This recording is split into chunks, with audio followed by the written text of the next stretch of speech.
Science fiction സിനിമകളിൽ ഏറ്റവും ഹോട്ടായിട്ട് നിൽക്കുന്ന ടോപ്പിക്കുകളൊന്നാണ് എപ്പോഴും ഏലിയൻസ് എന്ന് പറയുന്നത്. അന്യഗ്രഹ ജീവികൾ അവർ പറക്കും തളികയിലൊക്കെ വരുന്നതും മനുഷ്യരെ തട്ടിക്കൊണ്ടുപോകാൻ ശ്രമിക്കുന്നതും ഭൂമി കീഴടക്കാൻ ശ്രമിക്കുന്നതും ഇങ്ങനെയുള്ള പല കഥകളും നമ്മൾ ആവേശത്തോടുകൂടി വായിക്കുകയും കണ്ടാസ്വദിക്കുകയും ഒക്കെ ചെയ്തിട്ടുണ്ട്. പക്ഷേ ഇന്ന് വരെ സയൻറ്റിഫിക്കായി മറ്റൊരു ഗ്രഹത്തിൽ നിന്നും നമ്മളെപ്പോലെ അഡ്വാൻസ്ഡ് ആയിട്ടുള്ളൊരു സിവിലൈസേഷനിലെ അംഗങ്ങൾ, അന്യഗ്രഹ ജീവികൾ or the so called aliens ഇവിടെ വന്നതായിട്ട് നമുക്ക് തെളിവുകളൊന്നും തന്നെ ഇല്ല. അങ്ങനെയുള്ള കഥകൾക്ക് ഒരുപാടുണ്ട്, അങ്ങനെയുള്ള വാദങ്ങളും റിപ്പോർട്ടുകളൊക്കെ ഒരുപാടുണ്ട്. പക്ഷേ സയൻറ്റിഫിക്കായിട്ട് ഇതിനൊന്നും തെളിവുകളില്ല. ഇതൊരു യാഥാർത്ഥ്യമായിട്ട് നിർത്തിക്കൊണ്ടാണ് നമ്മൾ ഇന്ന് റെയർ എർത്ത് ഹൈപ്പോത്തസിസ് എന്ന് പറയുന്ന ഒരു സയൻറ്റിഫിക് ഹൈപ്പോത്തസിസിനെ പരിചയപ്പെടാൻ പോകുന്നത്. റെയർ എർത്ത് ഹൈപ്പോത്തസിസ് പേര് സൂചിപ്പിക്കുന്നത് പോലെ അത് മുന്നോട്ട് വെക്കുന്ന ആശയം നമ്മളെപ്പോലുള്ള ഇൻ്റലിജൻ്റ് ആയിട്ടുള്ള ജീവികൾ അല്ലെങ്കിൽ സിവിലൈസേഷൻസ് ഉണ്ടാക്കിയിട്ടുള്ള ജീവിവർഗങ്ങൾ ഭൂമിയിൽ മാത്രമാണ് ഉണ്ടായിട്ടുള്ളത്, അല്ലെങ്കിൽ പ്രപഞ്ചത്തിൻ്റെ സ്കെയിലിൽ വളരെ അപൂർവമായി മാത്രം ഉണ്ടാകാൻ സാധ്യതയുള്ള ഒരു കാര്യമാണ് ഭൂമിയിലെ ഈ ഇൻ്റലിജൻ്റ് സിവിലൈസേഷൻ്റെ ഉത്ഭവം. റെയർ എർത്ത് ഹൈപ്പോത്തസിസ് മുമ്പോട്ട് വെച്ചത് പീറ്റർ വാർഡ്, ഡൊണാൾഡ് ബ്രൗൺലി എന്ന് പറയുന്ന രണ്ട് ശാസ്ത്രജ്ഞരാണ്. അതിലൊരാൾ ഒരു പാലിയൻറ്റോളജിസ്റ്റും ജിയോളജിസ്റ്റുമാണ്, മറ്റൊരാൾ ഒരു ആസ്ട്രോബയോളജിസ്റ്റാണ്. അതായത് പ്രപഞ്ചത്തിൽ ജീവൻ എങ്ങനെ ഉണ്ടാകുന്നു എന്നുള്ളതാണ് ആസ്ട്രോബയോളജിസ്റ്റിൻ്റെ ഇൻട്രസ്റ്റ്. പാലിയൻറ്റോളജിസ്റ്റും ജിയോളജിസ്റ്റും എന്നൊക്കെ പറയുമ്പോൾ സ്വാഭാവികമായിട്ടും ഭൂമിയുടെ ജിയോളജിക്കലായിട്ടുള്ള ചരിത്രവും ഫോസിലുകളുടെ കഥകളും ഒക്കെ ആയിരിക്കും അദ്ദേഹത്തിന് ഇൻട്രസ്റ്റ്. ഇവർ രണ്ടും കൂടി 2000 ആണ്ടിൽ പ്രസിദ്ധീകരിച്ചൊരു പുസ്തകത്തിലാണ് റെയർ എർത്ത് ഹൈപ്പോത്തസിസ് ആദ്യമായിട്ട് മുമ്പോട്ട് വയ്ക്കപ്പെടുന്നത്. എന്താണ് ഈ റെയർ എർത്ത് ഹൈപ്പോത്തസിസിൻ്റെ അന്തസാരം? നമ്മൾ ഇന്ന് കാണുന്ന ഭൂമിയിലെ ഈ ഡൈവേഴ്സ് ആയിട്ടുള്ള വളരെ വൈവിധ്യം നിറഞ്ഞ ജീവമണ്ഡലം, ബയോസ്ഫിയർ എന്ന് പറയുന്നത് സാധ്യമാകുന്നതിന് എന്തൊക്കെ ഘടകങ്ങൾ ഭൂമിയിൽ ക്രിട്ടിക്കലായിട്ട് കൂട്ടിച്ചേർന്നിട്ടുണ്ട് എന്ന് നമുക്കൊന്ന് പരിശോധിക്കാം. നമ്മൾ നോക്കിക്കഴിഞ്ഞാൽ നമ്മളുടെ ഈ അതിജീവനവും ഈ വൈവിധ്യവും സാധ്യമാകുന്നതിന് ഒരുപാട് ഘടകങ്ങൾ നേരിട്ടോ അല്ലാതെയോ കോൺട്രിബ്യൂട്ട് ചെയ്യുന്നുണ്ട്. നമുക്കതിൽ ഓരോന്നായിട്ട് പരിചയപ്പെടാം.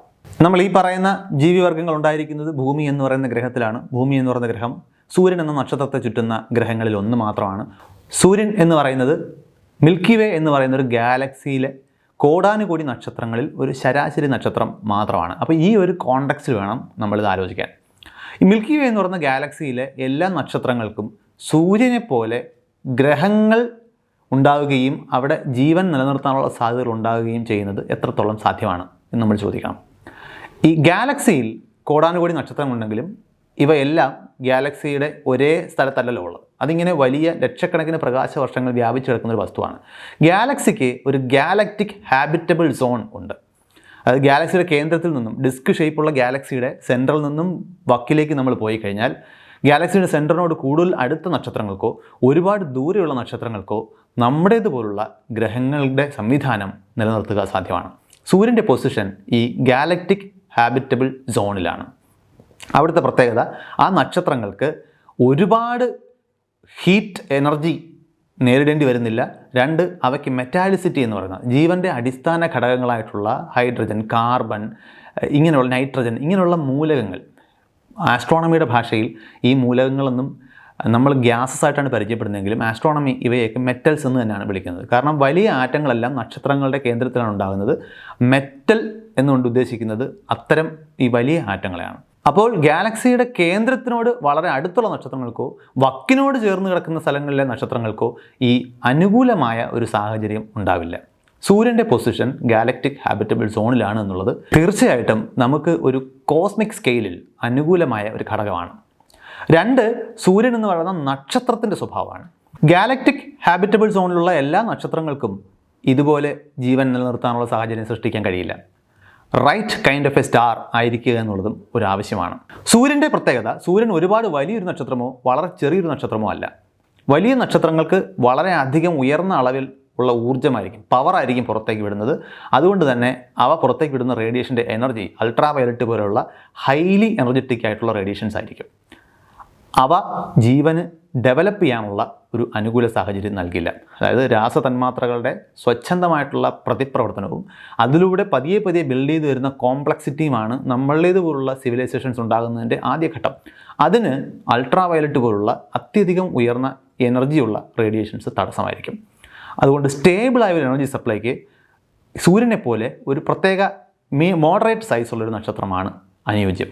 ഇനി വളരെ ചെറിയ നക്ഷത്രമാണെങ്കിൽ അതിൽ നിന്നും ജീവനെ ഡ്രൈവ് ചെയ്യാൻ ആവശ്യമായിട്ടുള്ള അല്ലെങ്കിൽ ബയോസ്ഫിയറിനെ ബിൽഡ് ചെയ്ത് വരാൻ ആവശ്യമായുള്ള അത്രയും പവർ കിട്ടാതെ വരും. അപ്പോൾ സ്റ്റേബിളായിട്ട് ലൈഫിനെ സപ്പോർട്ട് ചെയ്യുന്ന എനർജി തരുന്ന ഒരു right kind of a star അത് സണ്ണിനെ പോലെ ഒരു നക്ഷത്രമാണ്. അപ്പോൾ ഗാലക്സിയിലെ ഏറ്റവും അനുയോജ്യമായിട്ടുള്ള സ്ഥാനം, ആ സ്ഥാനത്തുള്ള അനുയോജ്യമായ സ്വഭാവമുള്ള നക്ഷത്രം, ഇനി ആ നക്ഷത്രത്തെ ചുറ്റുന്ന ഗ്രഹ സംവിധാനങ്ങളിൽ അനേകം ഗ്രഹങ്ങളിൽ എല്ലാ ഗ്രഹങ്ങൾക്കും ആ നക്ഷത്രത്തിന് ചുറ്റും ഒരുപോലെ ജീവനെ ഹാർബർ ചെയ്യാൻ സാധിക്കില്ല. അവിടെ സ്റ്റെല്ലാർ ഹാബിറ്റബിൾ സോൺ എന്ന് പറയുന്ന നക്ഷത്രങ്ങൾക്ക് ചുറ്റും ഒരു പ്രത്യേക സോണുണ്ട്. അതിൻ്റെ പ്രത്യേകത അത് നക്ഷത്രത്തിനോട് ഒരുപാട് അടുത്തോ നക്ഷത്രത്തിൽ നിന്നും ഒരുപാട് ദൂരെയോ അല്ല. നക്ഷത്രത്തിനോട് ഒരുപാട് അടുത്തായാൽ നേരത്തെ പറഞ്ഞ അതേ റിസ്ക്കാണ്, ഹൈ എനർജി റേഡിയേഷൻ ആയിരിക്കും, ടെമ്പറേച്ചർ വളരെ കൂടുതലായിരിക്കും, അവിടെ വെള്ളത്തിന് ലിക്വിഡ് ഫോമിൽ നിൽക്കാൻ സാധിക്കില്ല, അതെല്ലാം വേപ്പർ സ്റ്റേറ്റിലേക്ക് മാറും. ഇനി ഒരുപാട് ദൂരെ ആയിക്കഴിഞ്ഞാൽ അവിടെ ഹീറ്റിൻ്റെ ലഭ്യത കുറവായിരിക്കും, വെള്ളത്തിന് ഫ്രോസൺ അവസ്ഥയിലേ അവിടെ നിൽക്കാൻ സാധിക്കും. അപ്പോൾ വാട്ടർ വേപ്പറായിട്ട് വെള്ളം നിൽക്കുന്നതോ ഐസിൻ്റെ രൂപത്തിൽ ഖരാവസ്ഥയിൽ വെള്ളം നിൽക്കുന്നതോ ജീവൻ ഉത്ഭവിക്കാനും ഫ്ലറിഷ് ചെയ്യുന്നതിനും ആവശ്യമായിട്ടുള്ള രാസപ്രവർത്തനങ്ങൾക്ക് അനുകൂലമല്ല. അതിന് ലിക്വിഡ് ഫോമിലാണ് നമുക്ക് വെള്ളം വേണ്ടത്. അങ്ങനെയാണ് എർത്ത് ഈ കൂട്ടത്തിൽ ഹാബിറ്റബിൾ സോണിലുള്ള ഒരു പ്ലാനറ്റ് എന്ന നിലയിൽ ജീവന് അനുകൂലമായിട്ടുള്ള സാഹചര്യങ്ങൾ സൃഷ്ടിച്ചിട്ടുള്ളത്. ഇനി ഭൂമിക്ക് മറ്റൊരു പ്രത്യേകത കൂടിയുണ്ട്. ഭൂമിയിൽ പ്ലേറ്റ് ടെക്ടോണിക്സ് എന്ന് വിളിക്കുന്ന ഭൂമിയുടെ ഈ ഉപരിതലത്തിൻ്റെ മുകളിലുള്ള സോളിഡ് സ്ട്രക്ചർ ഫലകങ്ങളായിട്ടാണ്, പ്ലേറ്റുകളായിട്ടാണ് കാണപ്പെടുന്നത്. ഇവ പരസ്പരം ചലിക്കുകയും അകന്നു പോവുകയും ഒക്കെ ചെയ്യുന്നുണ്ട്. അപ്പോൾ അതിൻ്റെ ഫലമായിട്ട് പ്ലേറ്റ് ടെക്ടോണിക്സ് നേരിട്ട് കാർബൺ ഡൈ ഓക്സൈഡിൻ്റെ ഒരു സർക്കുലേഷൻ സാധ്യമാക്കുന്നുണ്ട്. ഇത് വളരെ സ്റ്റേബിളായിട്ടൊരു ക്ലൈമറ്റ് നിലനിർത്തുന്നതിന് നമ്മളെ സഹായിക്കും. കാരണം ജീവൻ്റെ ഉത്ഭവവും വളർച്ചയും ഒക്കെ ഈ ക്ലൈമറ്റുമായിട്ട് വല്ലാതെ ക്ലോസ്ലി കണക്റ്റഡ് ആണ്. അപ്പോൾ ഈ പ്ലേറ്റ് ടെക്ടോണിക്സും ഭൂമിയിലെ ബയോസ്ഫിയറിൻ്റെ ഡെവലപ്മെൻറ്റിനെ വല്ലാതെ ക്രിട്ടിക്കലായിട്ട് സ്വാധീനിക്കുന്നുണ്ട്. ഇനി മറ്റൊന്ന്, ഭൂമിക്ക് ചുറ്റുമുള്ള വളരെ യുണീക്കായിട്ടുള്ള ഒരു സാറ്റലൈറ്റാണ് നമ്മുടെ ചന്ദ്രൻ. ബാക്കി പ്ലാനറ്റുകളുടെ എല്ലാം സാറ്റലൈറ്റ് നമ്മൾ പരിഗണിച്ചാൽ ആ പ്ലാനറ്റിൻ്റെ വലിപ്പമായിട്ട് താരതമ്യം ചെയ്യുമ്പോൾ അവ വളരെ ചെറുതാണ്. എന്നാൽ ഭൂമിയുടെ സാറ്റലൈറ്റ് ആയിട്ടുള്ള മൂൺ ഭൂമിയുടെ ഏതാണ്ട് 4/1 വലിപ്പമുണ്ട്. അത് പ്ലാനറ്റിൻ്റെ സൈസ് താരതമ്യം ചെയ്യുമ്പോൾ വളരെ വലിയൊരു സാറ്റലൈറ്റാണ്. അത് ഭൂമിക്ക് ചുറ്റും ഇങ്ങനെ കറങ്ങുന്നത് ഭൂമിയുടെ ആക്സിസ്, അതിൻ്റെ സ്വന്തം അച്ചുതണ്ടിലുള്ള കറക്കം നമുക്കറിയാമല്ലോ, ആ അച്ചുതണ്ടിൻ്റെ സ്ഥിരത, ആക്സിയൽ സ്റ്റെബിലിറ്റിയെ വല്ലാതെ സഹായിക്കുന്നുണ്ട്. ആ ആക്സിയൽ സ്റ്റെബിലിറ്റി ഇല്ല എന്നുണ്ടെങ്കിൽ ഭൂമിയുടെ അച്ചുതണ്ടിൻ്റെ ചരിവ് കൂടുതൽ ഇറാറ്റിക്കായിട്ട് മാറാനും അതുകൊണ്ട് തന്നെ ഈ ക്ലൈമറ്റ്സും സീസണും ഒക്കെ ഇങ്ങനെ സ്റ്റഡി ആയിട്ട് നിൽക്കുന്നതിന് തടസ്സം വരാനും സാധ്യതയുണ്ട്. അപ്പോൾ നമ്മൾ ഈ പറയുന്ന പോലെ ഒരു സ്വച്ഛന്തമായ അന്തരീക്ഷത്തിൽ രാസപ്രവർത്തനങ്ങളുടെ ഫലമായിട്ട് ജീവൻ ഉണ്ടാകുകയും പിന്നെ കോംപ്ലക്സിറ്റി പതിയെ പതിയെ ബിൽഡ് ചെയ്യുകയും പിന്നെ പതിയെ പതിയെ ഇവല്യൂഷനിലുള്ള ഈ ഡൈവേഴ്സ് ലൈഫ് ഫോംസ് ഉണ്ടാകുകയൊക്കെ ചെയ്യണമെന്നുണ്ടെങ്കിൽ ക്ലൈമറ്റിക് സ്റ്റെബിലിറ്റി വളരെ ഇമ്പോർട്ടൻ്റ് ആണ്. അതിന് ഈ ചന്ദ്രനെ പോലെ ഒരു വലിയ സാറ്റലൈറ്റിൻ്റെ സാന്നിധ്യം, അത് ഭൂമിക്ക് ചുറ്റും ഇങ്ങനെ കറങ്ങിക്കൊണ്ടിരിക്കുന്നത് വളരെയധികം സഹായിക്കുന്നുണ്ട്. ഈ ചന്ദ്രൻ എന്ന് പറയുന്നത് ഭൂമിക്ക് പണ്ട് സംഭവിച്ചൊരു ആക്സിഡൻറ്റിൻ്റെ ഫലമാണ്. മറ്റ് വലിയ ഒരുപാട് സാറ്റലൈറ്റുകളുള്ള ഗ്രഹങ്ങളുടെ സാറ്റലൈറ്റ് സിസ്റ്റം പോലെ അല്ല. ഭൂമിക്ക് തുടക്കകാലത്തുണ്ടായ ഒരു കൂട്ടുകിഴിയുടെ ഭാഗമായിട്ട് ഭൂമിയിൽ നിന്നും അടർന്നു മാറിയ ഒന്നാണ് ചന്ദ്രനായിട്ട് മാറിയിട്ടുള്ളത്. അപ്പോൾ ഈ ചന്ദ്രൻ്റെ സാന്നിധ്യം ബയോസ്ഫിയറിനെ വല്ലാതെ സഹായിക്കുന്നുണ്ട്. ഇനി ഭൂമി സൂര്യൻ്റെ ഹാബിറ്റബിൾ സോണിലായിരിക്കുമ്പോഴും അവിടെ മറ്റൊരു റിസ്ക് ഉണ്ട്. സൂര്യനിൽ നിന്നും പ്രകാശം മാത്രമല്ല വരുന്നത്, അവിടെ നിന്നും ഒരുപാട് സോളാർ വിൻഡിൻ്റെയൊക്കെ ഫോമിൽ വളരെ എനർജറ്റിക് ആയിട്ടുള്ള പാർട്ടിക്കിൾസിൻ്റെ ഒരു ഫ്ലോ ഉണ്ട്. ഇത് ശരിക്കും ജീവന് അത്ര ഗുണകരമായിട്ടുള്ള ഒന്നല്ല. പക്ഷേ അത് ഭൂമിയിലെ ജീവമണ്ഡലത്തെ, പ്രത്യേകിച്ച് ഈ വലിയ കോംപ്ലക്സ് ലൈഫ് ഫോംസ് ഉണ്ടാകുന്ന സാഹചര്യത്തെ കാര്യമായി തകിടം മറിക്കാത്തതിന് കാരണം ഭൂമിക്ക് അത്യാവശ്യം നല്ല ഒരു മാഗ്നറ്റിക് ഫീൽഡുണ്ട്. അപ്പോൾ ഈ മാഗ്നറ്റിക് ഫീൽഡ് ഉള്ളതുകൊണ്ട് സൂര്യനിൽ നിന്ന് വരുന്ന എനർജറ്റിക് ആയിട്ടുള്ള പാർട്ടിക്കിൾസിനെ ഈ മാഗ്നറ്റിക് ഫീൽഡ് ട്രാപ്പ് ചെയ്ത് പോളാർ റീജിയൻസിലേക്ക് കൊണ്ടെത്തിക്കും. അപ്പോൾ അതുകൊണ്ട് മറ്റ് ബയോസ്ഫിയർ കൂടുതൽ നന്നായിട്ട് നിലനിൽക്കുന്ന സ്ഥലങ്ങളിൽ ഇതിൻ്റെ അപകടവശം നമുക്ക് നേരിടാതെ രക്ഷപ്പെടാം. എന്നാൽ നമ്മളിപ്പോൾ മാഴ്സിലേക്ക് നോക്കിക്കഴിഞ്ഞാൽ മാഴ്സിൽ ഇങ്ങനെ അല്ല. മാഴ്സിലെ അന്തരീക്ഷം ഉൾപ്പെടെ റിപ്പ് ഓഫ് ചെയ്ത് പോയതിന് കാരണം ഇത്തരത്തിലുള്ളൊരു ഷീൽഡിംഗ് സംവിധാനം അവിടെ ഇല്ലാത്തതുകൊണ്ടാണെന്ന് കാണാം. അപ്പോൾ ആ അർത്ഥത്തിലും ഭൂമിയുടെ മാഗ്നറ്റിക് ഫീൽഡ് ഭൂമിയെ ഇതുപോലുള്ള കോംപ്ലക്സ് സിവിലൈസേഷൻ ഉണ്ടാക്കി നിർത്തുന്നതിൽ സഹായിച്ചിട്ടുണ്ട്. ഇനി ഇതുപോലെ കോംപ്ലക്സ് ലൈഫ് ഫോം ഉണ്ടാക്കുന്നതിന് എസെൻഷ്യലായിട്ടുള്ള രാസവസ്തുക്കളുടെ സാന്നിധ്യം, അതായത് റൈറ്റ് കെമിക്കൽ കോമ്പോസിഷൻ, ഇങ്ങനെ ഒരുപാട് ഘടകങ്ങൾ ഇതിനോട് നമുക്ക് കൂട്ടിച്ചേർക്കാൻ പറ്റും. മറ്റൊരു വശമുള്ളത് പൊതുവെ ഗ്രേറ്റ് ബാരിയേഴ്സ് എന്ന് വിളിക്കുന്ന ഒരാശയമുണ്ട്. കോംപ്ലക്സ് ലൈഫ് ഫോമിൻ്റെ അല്ലെങ്കിൽ സിവിലൈസേഷൻ്റെ ഉത്ഭവമായിട്ട് ബന്ധപ്പെട്ട്. അതായത് ജീവൻ ഒരു ചെറിയൊരു പ്രോട്ടീൻ തന്മാത്രയിൽ നിന്നും തുടങ്ങി ഏകകോശ ജീവി, പിന്നെ പ്രോകാരിയോട്ടിക് എന്ന് വിളിക്കാവുന്ന കോംപ്ലക്സ് ആയിട്ടുള്ള കോശങ്ങളുള്ള ഏകകോശ ജീവി, അവിടെ നിന്നും ബഹുകോശ ജീവികൾ, പിന്നെ ഈ വലിയ ജീവിവർഗ്ഗങ്ങൾ, ആ കൂട്ടത്തിലൊന്നായി മനുഷ്യൻ. ഇതുപോലുള്ള ഈ നമ്മളുടെ ഈ സിവിലൈസേഷൻ്റെ ചരിത്രം നമ്മൾ പരിശോധിച്ചു കഴിഞ്ഞാൽ ആ ചരിത്രത്തിൽ പലതും വളരെ അപൂർവമായിട്ട് സംഭവിക്കാൻ സാധ്യതയുള്ള ചില ബ്രേക്ക് ത്രൂസാണ് എന്ന് അഭിപ്രായപ്പെടുന്നവരുണ്ട്. അവയാണ് നമ്മൾ ഗ്രേറ്റ് ബാരിയേഴ്സ് എന്ന് വിളിക്കുന്നത്. ഇപ്പോൾ ഉദാഹരണത്തിന് ജീവൻ്റെ ഉത്ഭവം തന്നെ ഒരു ലോ പ്രോബിലിറ്റി ഈവൻ്റാണ് എന്ന് അവകാശപ്പെടുന്നവരുണ്ട്. അതായത് ഒരു പ്രത്യേക സാഹചര്യത്തിൽ അങ്ങനെ ഉണ്ടായി, ജീവന് സ്വയം നിലനിൽക്കാനുള്ള ശേഷി ഉള്ളതുകൊണ്ട് മാത്രമാണ് അത് തുടരുന്നത്. ആ ഒരു ജീവൻ എന്ന് പറയുന്ന ആശയത്തിൻ്റെ പ്രത്യേകത തന്നെ അതായതുകൊണ്ടാണ് അതിന് തുടരാൻ സാധിക്കുന്നത്. അതുകൊണ്ട് തന്നെ അതൊരു റെയർ ഈവൻ്റാണ് നമുക്ക് മനസ്സിലാവാത്തതാണ്. കാരണം നമ്മളുൾപ്പെടെ ആ ജീവൻ്റെ ചരിത്രത്തിൻ്റെ ഭാഗമാണ്. ഇനി ഈ കോശങ്ങളുണ്ടാകും കഴിയുമ്പോൾ പോലും കോംപ്ലക്സ് ആയിട്ടുള്ള കോശങ്ങൾ ഉണ്ടാകുക എന്ന് പറഞ്ഞാൽ യൂക്കാരിയോട്ടിക് സെല്ലുകൾ ഉണ്ടാകുക എന്ന് പറയുന്നത് മറ്റൊരു റെയർ ഈവൻ്റാണ് എന്ന് അവകാശപ്പെടുന്നവരുണ്ട്. ഇനി ഈ യൂക്കാരിയോട്ടിക് സെല്ലൊക്കെ ഉണ്ടായി ജീവികൾ ഉണ്ടായാലും നമ്മളുടേതുള്ള കോംപ്ലക്സ് ഇൻ്റലിജൻസ് ഉണ്ടാവുക എന്ന് പറയുന്നതും ഒരു റെയർ ഈവൻ്റാണ് എന്ന് അഭിപ്രായപ്പെടുന്നവരുണ്ട്. അങ്ങനെ നമ്മുടെ ഈ പറഞ്ഞ ഇങ്ങനെ പരസ്പരം യൂട്യൂബിലൂടെയൊക്കെ സംസാരിക്കാൻ കഴിയുന്ന ഇന്നത്തെ അഡ്വാൻസ്ഡ് സിവിലൈസേഷനായിട്ട് മനുഷ്യർ വളരുന്ന ചരിത്രം നോക്കിക്കഴിഞ്ഞാൽ അതിൽ ഒരുപാട് ഘടകങ്ങൾ, അൺലൈക്ലി ആയിട്ടുള്ള ഒരുപാട് ഘടകങ്ങൾ ഒരുമിച്ച് കൂടിച്ചേർന്നിട്ടുണ്ട് എന്നും ഇത് പ്രപഞ്ചത്തിൽ അങ്ങനെ സാധാരണമായിട്ട് നടക്കാൻ സാധ്യതയുള്ള ഒന്നല്ല എന്നുമാണ് റെയർ എർത്ത് ഹൈപ്പോത്തസിസ് പറയുന്നത്. ഈ റെയർ എർത്ത് ഹൈപ്പോത്തസിസ് പൊതുവിൽ നമ്മൾ ഈ പറഞ്ഞ സിവിലൈസേഷനുമായിട്ടൊക്കെ സംസാരിക്കുന്ന കൂട്ടത്തിലുള്ള രണ്ട് സിദ്ധാന്തങ്ങൾക്ക് പൊതുവെ എതിരാണ്. അതിലൊന്ന് കോപ്പർനിക്കൻ പ്രിൻസിപ്പിൾ എന്ന് പറയുന്നൊരു ആശയമാണ്. കോപ്പർനിക്കൻ പ്രിൻസിപ്പിൾ എന്ന് പറയുന്നത് ഈ പറയുന്ന പ്രിൻസിപ്പിൾ കോപ്പർനിക്കസ് നേരിട്ട് മുമ്പോട്ട് വെച്ചതല്ലെങ്കിലും നമ്മുടെ പ്രപഞ്ചത്തെക്കുറിച്ചുള്ള നമ്മുടെ ധാരണയുടെ ചരിത്രത്തിൽ ഏറ്റവും നിർണായകമായിട്ടുള്ള വഴിത്തിരിവ് മുമ്പോട്ട് വെക്കുന്നത് നിക്കോളാസ് കോപ്പർനിക്കസ് ആണ്. അദ്ദേഹമാണ് ഭൂമിയാണ് പ്രപഞ്ചത്തിലെ സകലതിൻ്റെയും കേന്ദ്രം എന്ന ആശയത്തെ ധൈര്യപൂർവ്വം സയൻറ്റിഫിക്കായിട്ട് തിരുത്തി ഭൂമിയെ സൂര്യന് ചുറ്റും പോകുന്ന മറ്റനേകം ഗ്രഹങ്ങളിലൊന്ന് മാത്രമാക്കി മാറ്റിയത്. അപ്പോൾ അതിൻ്റെ അടിസ്ഥാന ആശയം അവിടെ നിന്ന് നമ്മൾ സയൻസ് മൊത്തത്തിൽ പഠിച്ച പാഠം മനുഷ്യൻ ജീവിക്കുന്ന ഭൂമിയോ ഈ പ്രപഞ്ചത്തിൽ എന്തെങ്കിലും രീതിയിൽ സ്പെഷ്യൽ അല്ല എന്നുള്ളതാണ്. അല്ലെങ്കിൽ ഭൂമിക്കും മനുഷ്യനും പ്രപഞ്ചത്തിൽ പ്രത്യേകമായിട്ടുള്ള ഒരു സ്പെഷ്യൽ റോളൊന്നും തന്നെ ഇല്ല. അതൊരു ശരാശരി സ്ഥാനം മാത്രമാണ്. പ്രപഞ്ചത്തിലെ ഏതൊരു സ്ഥാനത്തിനും നമ്മൾ തുല്യരാണ് ഈ സ്ഥാനം. ഇതിനാണ് പൊതുവെ കോപ്പർനിക്കൻ പ്രിൻസിപ്പിൾ എന്ന് പറയുന്നത്. പക്ഷേ റെയർ എർത്ത് ഹൈപ്പോത്തസിസ് പറയുന്നത് അങ്ങനെയല്ല. നമ്മൾ വളരെയധികം റെയറായിട്ട് മാത്രം സംഭവിക്കാൻ സാധ്യതയുള്ള ചില കാര്യങ്ങളുടെ ഒരു കോമ്പിനേഷൻ്റെ ഫലമായിട്ടുണ്ടായതാണെന്നുള്ളതാണ്. അപ്പോൾ കോപ്പർനിക്കസ് പ്രിൻസിപ്പിളിന് ഇത് എതിരാണ്. മറ്റൊന്ന് ഡ്രേക്ക് ഇക്വേഷൻ എന്ന് പറയുന്ന വളരെ പ്രശസ്തമായിട്ടുള്ള ഒരു സമവാക്യമുണ്ട്.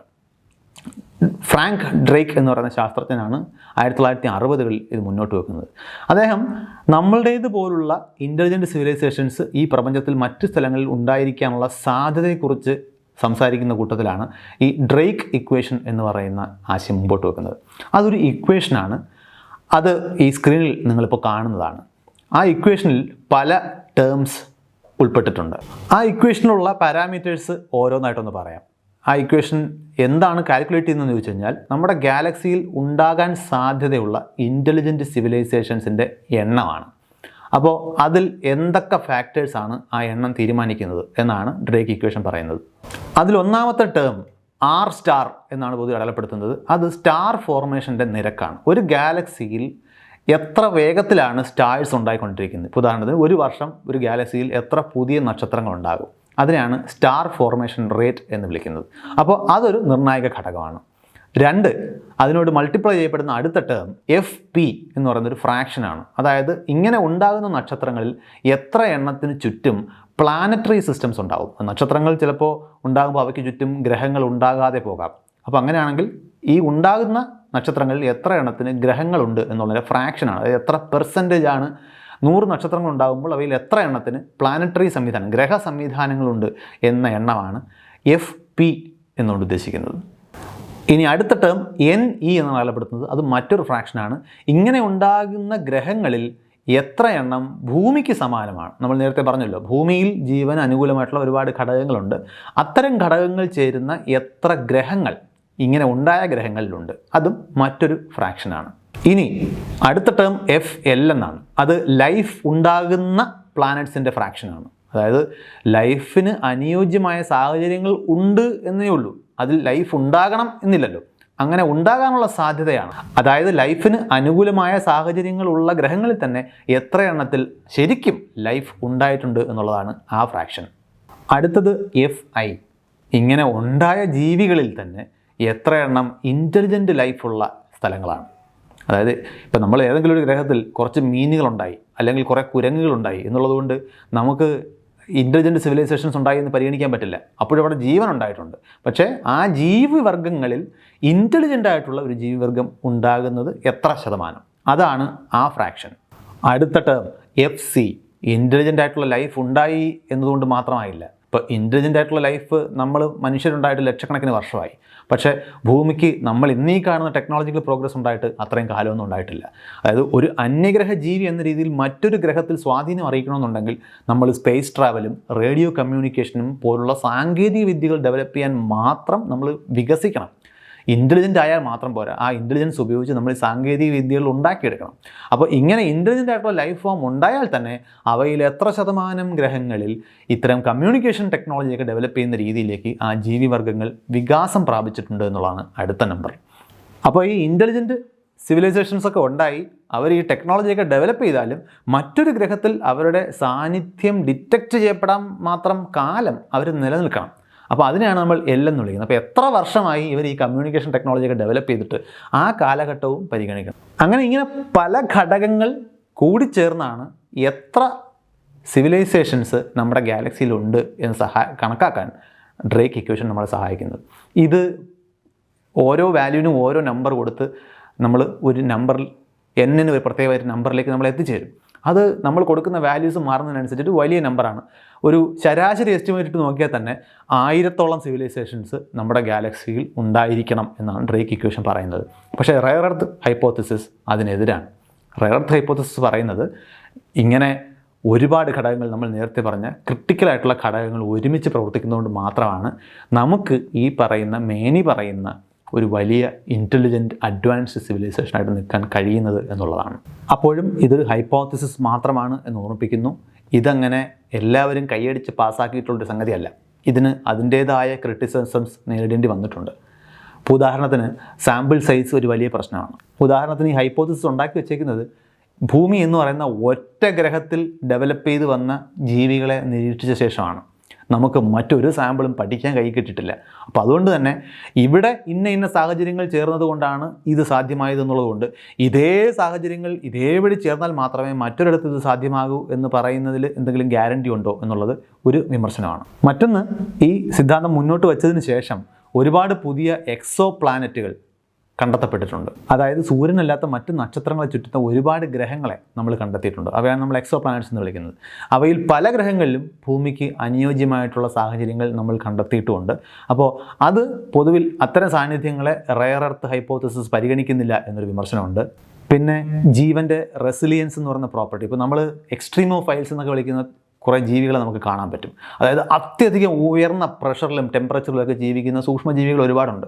അപ്പോൾ ആ ജീവികൾക്ക് വികാസം പ്രാപിച്ചുകൂടാ എന്നൊന്നുമില്ല. അപ്പോൾ നമ്മൾ കരുതുന്ന അനുകൂല സാഹചര്യങ്ങൾ ആയിക്കൊള്ളണമെന്നില്ല എല്ലായിടത്തും ജീവൻ്റെ വികാസത്തിന് അനുകൂലമായിട്ട് പ്രവർത്തിക്കുന്നത്. ഇങ്ങനെ പല രീതിയിലും ഇതൊരു വളരെ ഇടുങ്ങിയ ചിന്താഗതിയിൽ നിന്ന് വരുന്ന ഒരു ആശയമാണ് എന്ന വിമർശനം റെയർ എർത്ത് ഹൈപ്പോത്തസിസ് നേരിടേണ്ടി വരുന്നുണ്ട്.